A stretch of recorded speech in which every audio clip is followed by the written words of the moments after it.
ஓம் சாயி நமோ நமக. ஸ்ரீ சாயி நமோ நமக. ஜெய ஜெய சாயி நமோ நமக. சத்குரு சாயி நமோ நமக.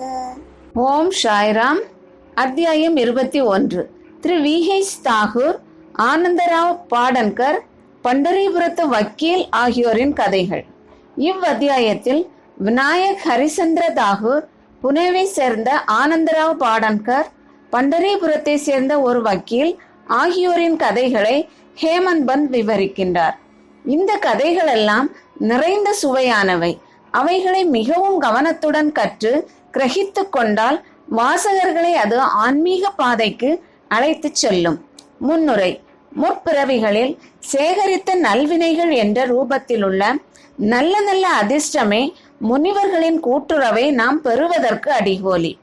அதனால் பயன் எய்தும்படி செய்கின்றது என்பது பொதுவான நியதியாகும். இந்நியதியின் விளக்கமாக ஹேமந்த் பந்த் தமது சொந்த நிகழ்ச்சியை எடுத்து காண்பிக்கின்றார். பம்பாயின் புறநகர் பகுதியான பாந்த்ராவில் பல ஆண்டுகளாக அவர் ஒரு ரெசிடென்ட் மஜிஸ்ட்ரேட்டாக இருந்தார். பீர் மௌலானா என்னும் பெயருடைய புகழ்பெற்ற முகமதிய முனிவர் ஒருவர் அங்கு வசித்து வந்தார். பல இந்துக்கள், பார்சியர்கள் மற்றும் பல மதத்தினரும் அவரிடம் சென்று தரிசனம் பெறுவது வழக்கம். இனூஸ் என்ற பெயர் கொண்ட அவருடைய முஜாவர் இரவும் பகலும் பலமுறை அவரை சென்று தரிசிக்கும்படி ஹேமந்த் பந்தை வற்புறுத்தி வந்தார். ஆனால் என்ன காரணத்தினாலோ அவரால் பீர் மௌலாவை தரிசிக்க முடியவில்லை. பல ஆண்டுகளுக்கு பிறகு அவருடைய முறை வந்தது. சிரடிக்கு அவர் அழைக்கப்பட்டார்.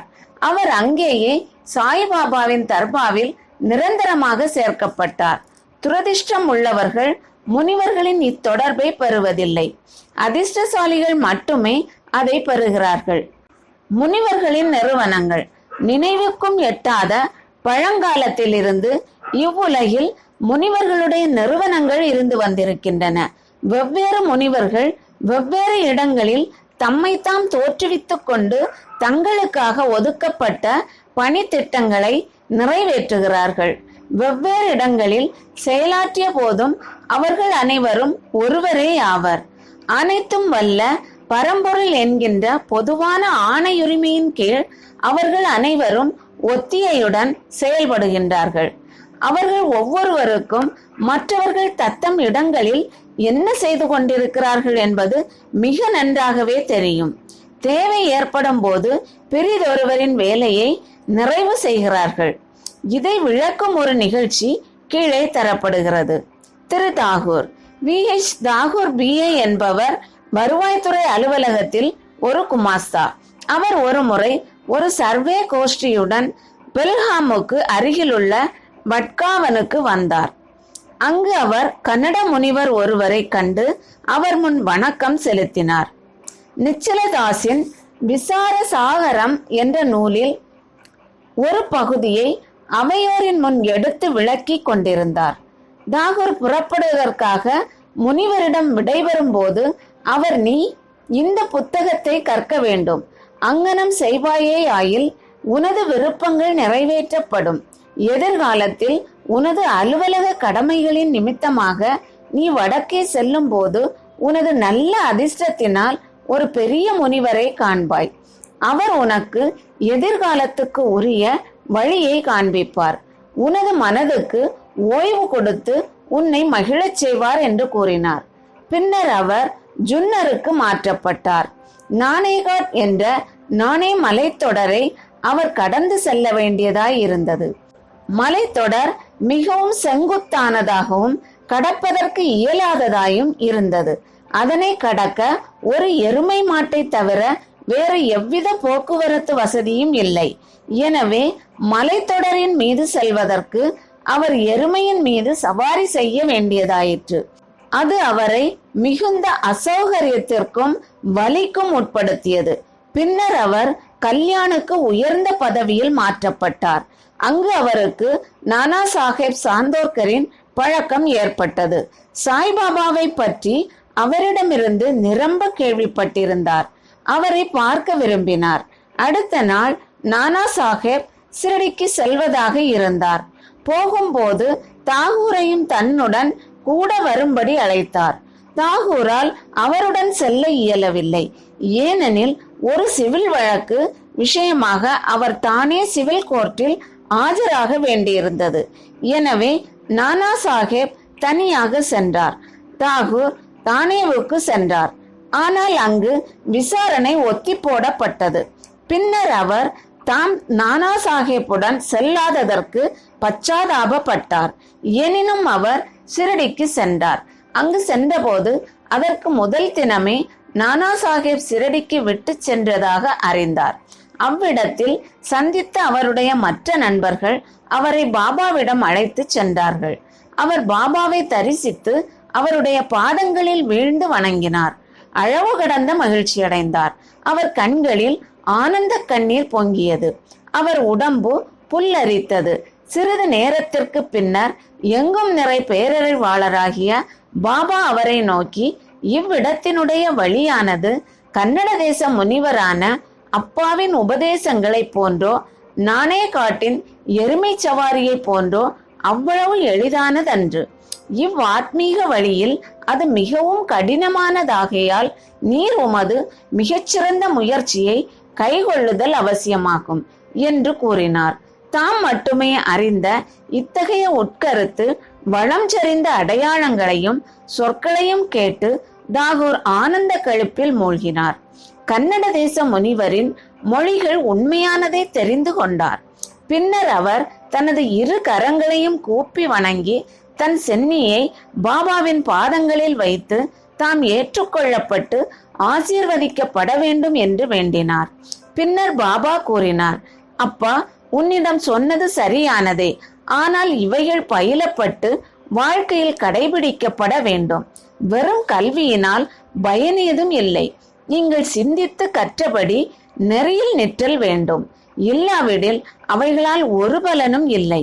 குருவின் அனுக்கிரகமின்றியும் ஆத்மானுபூதியின்றியும் உள்ள வெறும் ஏட்டுப்படிப்பால் பயனில்லை.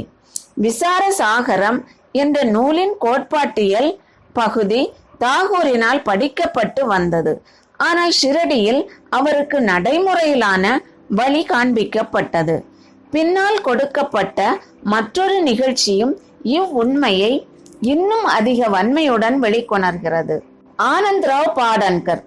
புனேவை சேர்ந்த ஆனந்த்ராவ் பாடான்கர் என்னும் பெருந்தகை ஒருவர் பாபாவை காண விரும்பினார்.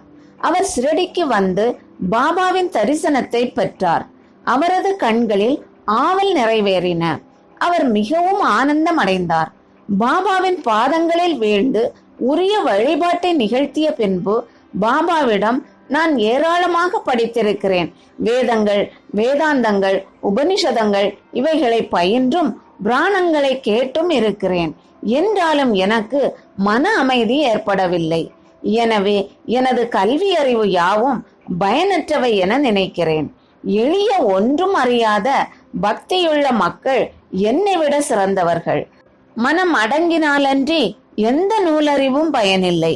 தாங்கள் திருநோக்கினாலும் விளையாட்டான மொழிகளாலும் தாங்கள் எளிதாக எவ்வளவோ மக்களுக்கு மனச்சாந்தி வழங்குகிறீர்கள் என்று நான் பலரிடமிருந்து கேட்டிருக்கின்றேன். எனவே நான் இங்கு வந்திருக்கின்றேன்.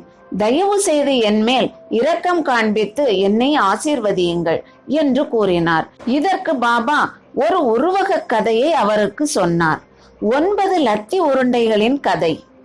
ஒரு முறை ஒரு வணிகன் இவ்விடம் வந்தான். அவன் முன்னால் ஒரு குதிரை லத்தி இட்டது.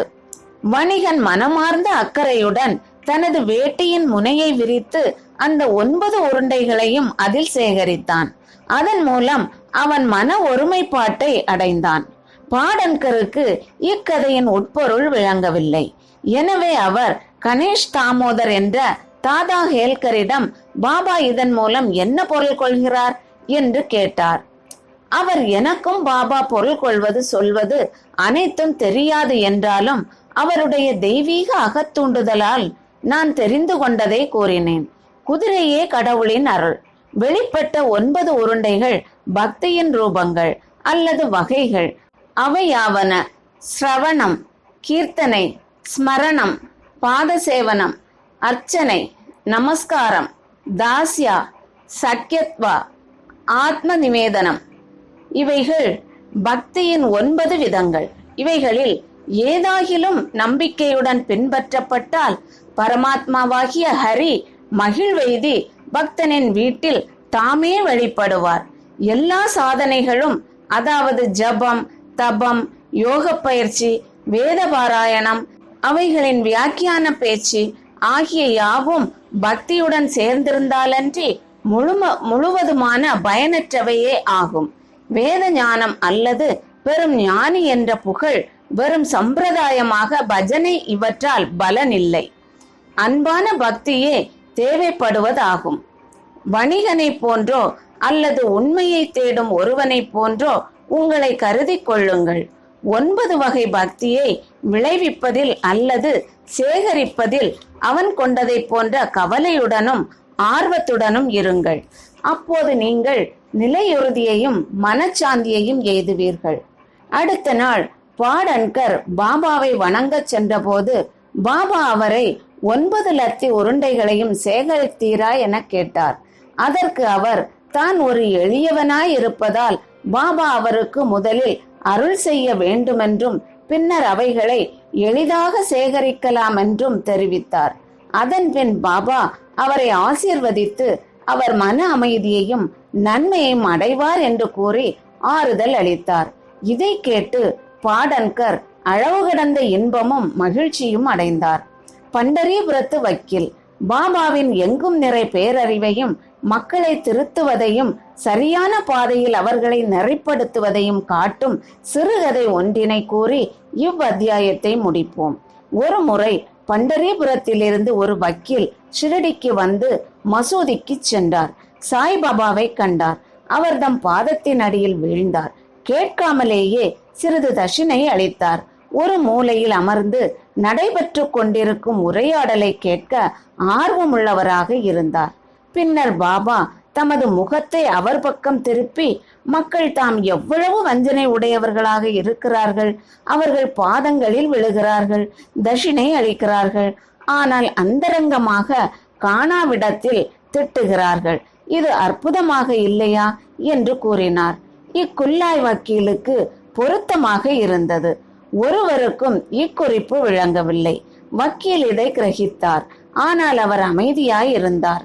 அவர் வாதாவுக்கு திரும்பிய போது வக்கீல் காகா சாஹேப் தீட்சித்திடம் சொன்னதாவது, பாபா குறிப்பிட்டது சரி நுட்பமான உண்மையே ஆகும். இக்கணை என் மேலேயே எய்யப்பட்டது. அதாவது மற்றவர்களை திட்டுவதிலோ அவதூறு பேசுவதிலோ நான் மனம் போன போக்கில் போகக்கூடாது என்ற எனக்குரிய குறிப்பே ஆகும். பண்டரிபுரத்தின் முன்ஷிப் அல்லது சப் ஜட்ஜ் நமது உடல்நல முன்னேற்றத்தை முன்னிட்டு இவ்விடம் வந்து தங்கியிருந்த போது பண்டரிபுரத்தின் பார் ரூமில் இந்த விஷயத்தை பற்றி விவாதம் நடந்தது. துன்புற்று வந்த நோய்கள் யாவும் சாய்பாபாவின் பின்னால் போவதால் மட்டுமே மருந்துகளின்றி குணப்படுத்தப்படும் வாய்ப்பு சிறிதேனும் உள்ளதா என்றும், சப்ஜட்ஜை போன்ற படித்தவர்கள் இதை போன்ற முறைகளை அனுசரிப்பது சரியா என்றும் சொல்லப்பட்டது அல்லது விவாதிக்கப்பட்டது. அதாவது மறைமுகமாக சாய்பாபா அவதூறு பேசப்பட்டார் அல்லது குறை கூறப்பட்டார். நானும் இந்த விஷயத்தில் கொஞ்சம் பங்கு கொண்டேன். இப்போது சாய்பாபா எனது ஒழுங்கீனத்தை எடுத்து காட்டினார். இது எனக்குரிய கண்டனமாகாது, ஆனால் ஓர் சகாயம் ஆகும், ஓர் உபதேசம் ஆகும். அதாவது நான் பிறரை தூற்றுவது, துஷ்பிரசாரம் செய்வது இவற்றில் தன்னிச்சையுடன் செயல்படக்கூடாது என்பது பற்றியும், அனாவசியமாக பிறர் காரியங்களில் தலையிடக்கூடாது என்பது பற்றியும் ஆகும். சிரடி பண்டரிபுரத்திலிருந்து 300 மைல் தூரத்தில் இருக்கிறது.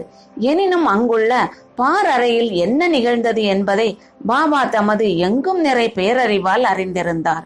இடையில் உள்ள இடங்கள், ஆறுகள், காடுகள், மலைகள் யாவும் அவர்தம் அனைத்தையும் உணரும் பார்வைக்கு தடை செய்வன அல்ல. அவர் எல்லோருடைய இதயங்களையும் பார்க்க முடியும், படிக்க முடியும். எதுவும் அவருக்கு ரகசியமோ மறைக்கப்பட்டதோ அன்று. அண்மையிலோ சேய்மையிலோ உள்ள ஒவ்வொன்றும் பட்ட பகலொளியை போன்று தெளிவாகவும் சுத்தமாகவும் அவருக்கு தெரியும். ஒரு மனிதன் பக்கத்தில் இருந்தாலும் தூரத்தில் இருந்தாலும் அவன் சாய்பாபாவின் எங்கும் நிறை கூர்ந்த பார்வை நின்று தப்ப முடியாது. இதிலிருந்து மற்றவர்களை பற்றி துஷணையாக பேசக்கூடாது என்றும் தேவையில்லாமல் மற்றவரை குறை கூறக்கூடாது என்றும் வக்கீல் அறிந்து கொண்டார். இவ்வாறாக அவர்தம் கெட்ட குணம் முழுவதுமாக மறைந்து நல்வழிக்கு திருப்பப்பட்டார். இக்கதை வக்கீலுக்கே என்றாலும் அனைவருக்கும் இது பொருந்துவதே ஆகும். அனைவரும் இந்நியதியை உள்ளத்தில் கொண்டு அதனால் வரும் பயனை அடைய வேண்டும். சாய்பாபாவின் பெருமை ஆழங்காண இயலாதது. அவ்வாறே அவர்தம் அற்புதமான லீலைகளும் ஆகும். அவர்தம் வாழ்க்கையும் அங்கனமே ஆகும். ஏனெனில் அவரே பரபிரம்ம அவதாரம் ஆவார். ஸ்ரீ சாயியை பணிக. அனைவருக்கும் சாந்தி நிலவட்டும். ஓம் சாய்ராம்.